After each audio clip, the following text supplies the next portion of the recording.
Bonjour à tous et bienvenue dans notre nouvelle vidéo. Aujourd'hui, on va voir l'attribut du sujet. Partons des exemples suivants.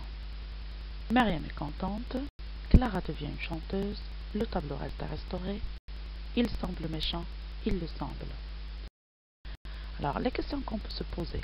Sur quoi un attribut du sujet apporte-t-il des précisions? Après quel verbe peut-on trouver un attribut du sujet?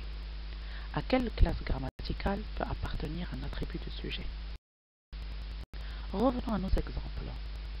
Mariam est contente.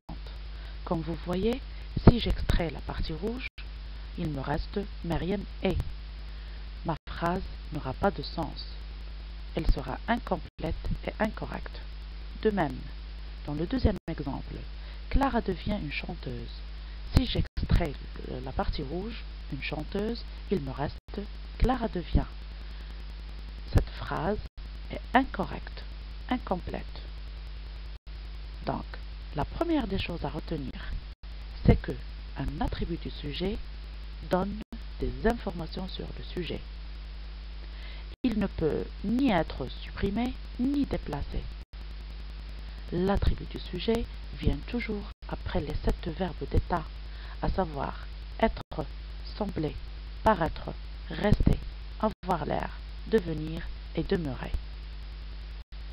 Une chose qui est très importante, l'attribut du sujet s'accorde en genre et en nombre avec le sujet. Prenons l'exemple. Ma sœur deviendra infirmière. Ma sœur, c'est un nom qui est féminin singulier. L'attribut du sujet qui est infirmière l'est aussi. Si je change ma sœur par mes sœurs deviendront infirmières. Vous voyez bien que la phrase a subi une transformation. Elle a marqué le pluriel. Si je change ma sœur par un nom qui est masculin singulier, mon frère deviendra infirmier. Vous voyez bien que l'attribut du sujet a aussi subi une transformation. Elle est devenue un nom masculin singulier. Alors, si je change mon frère par mes frères, un mot qui est au pluriel masculin, aussi l'attribut du sujet subira une transformation.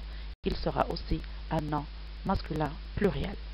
Donc, la chose à retenir, c'est que l'attribut du sujet s'accorde en genre et en nombre avec le sujet. L'attribut du sujet peut être soit un adjectif, Leïla était sérieuse. Sérieuse, c'est un adjectif qui qualifie Leïla, et comme vous voyez, il s'accorde en genre et en nombre avec le sujet Leïla. Il peut être aussi un nom. Paul deviendra un joueur. Un joueur, c'est un nom qui complète Paul. L'attribut du sujet peut être aussi un verbe à l'infinitif. Le cabinet est à entretenir. Comme il peut être un pronom. Il paraît heureux. Il le paraît. Comme vous voyez, heureux, c'est l'attribut du sujet, que je peux remplacer par un pronom personnel, le. Je peux dire, il le paraît. Mais vous devez faire très attention. Il ne faut pas confondre le complément d'objet direct et l'attribut du sujet. Voyons l'exemple. Le garçon tire la langue. Tire, c'est un verbe qui n'est pas un verbe d'état. Je pose la question. Le garçon tire quoi? Tire la langue. Je déduis que la langue est le complément d'objet direct. Regardons maintenant le deuxième exemple. Pierre est un bon joueur. Un bon joueur, c'est l'attribut du sujet, puisqu'il est précédé par un verbe d'état, qui est le verbe être. Être, je peux le remplacer par le signe égal. Je peux dire Pierre égale bon joueur. Mais je ne peux pas faire pareil pour le premier exemple.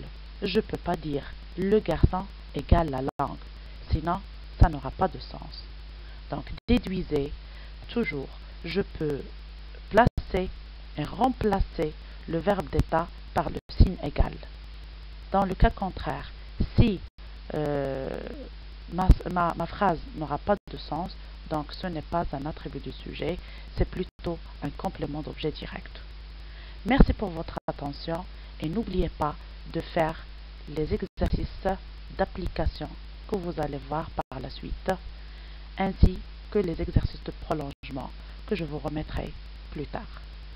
Merci pour votre attention.